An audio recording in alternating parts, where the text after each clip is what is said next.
Lebanon के बीच 10 दिनों के सीज फायर पर सहमति बन गई और आज उसी सहमति के नतीजे में स्ट्रेट ऑफ हॉर्मुज खुल गया। तो आप देख सकते हैं कि कैसे डिप्लोमेसी का असर जमीन पर दिखता है।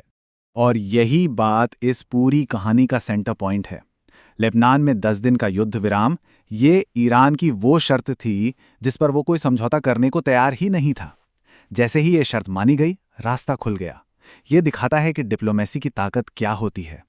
अब आते हैं सबसे जरूरी सवाल पर। इस सब इंटरनेशनल उठापटक का हम सब पर क्या असर पड़ेगा?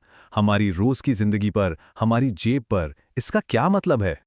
देखिए, सबसे पहला और सीधा असर तो कच्चे तेल की कीमतों पर हुआ है। इस चार्ट को देखिए। रास्ता खुलने से पहले कीमत $99 प्रति बैरल के आसपास थी, जो अब धड़ाम से गिरकर $89 पर आ गई है। ये एक बहुत बड़ी राहत की बात है। तो इसका आर्थिक असर क्या होता है? ये बहुत सिंपल है। जब भी दुनिया में कच्चे तेल की कीमतें गिरती हैं, तो भारत जैसे देश जो काफ़ी तेल इंपोर्ट करते हैं, उन पर इसका सीधा असर पड़ता है। मतलब हमारे यहाँ पेट्रोल डीजल की कीमतें कम हो सकती हैं, महंगाई घट सकती है, और इन सब का असर हमारी खरीदने की ताकत पर पड़ता है।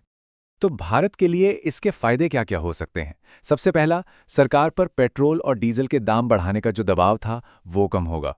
दूसरा, ये महंगाई को कंट्रोल करने में एक बड़ा पॉजिटिव स्टेप है। और तीसरा, हम सबके घरों का जो बजट है उसे थोड़ी स्थिरता मिल सकती है।